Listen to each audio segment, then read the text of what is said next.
games in Of Mice and Men. Solitaire and other games are mentioned throughout Of Mice and Men. The men in this story are often playing cards or they're playing horseshoes.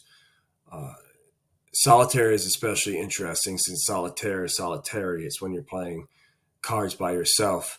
If you look at some of these pages, not all of them, but many of them, the men are actually playing games while discussing very serious things, or they are engaging in very serious activities. And they're doing this around this shared activity of cars and horseshoes and rummy. And if there's no one around, they just play the game by themselves. They play against the invisible man.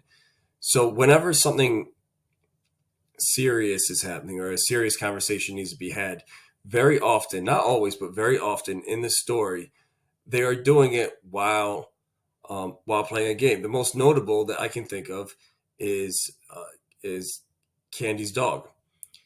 Carlson takes Candy's dog out.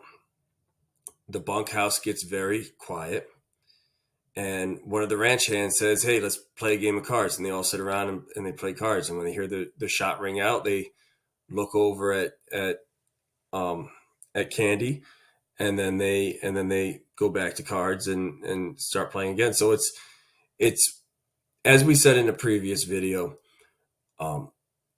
male relationships often center around shared activity, and these games very very often function in that way. It's the glue that binds them together. If they're not working on the ranch, they have to do something, or else they don't have a relationship.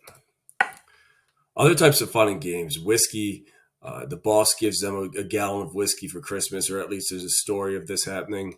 The cat house, the men go out together. It's notable that when they go out together to the cat house. They get drunk, they buy women. They even play cards while there's a blackjack game. They even play cards while they're there. Slim, he doesn't play, or at least he doesn't play as often. He does play horseshoes. He does play cards sometimes, but he doesn't play as often. He doesn't like to play every night. He doesn't like to play around too much. And so I think this is very interesting and something that you're going to want to think about as you think of the story of Mice and Men.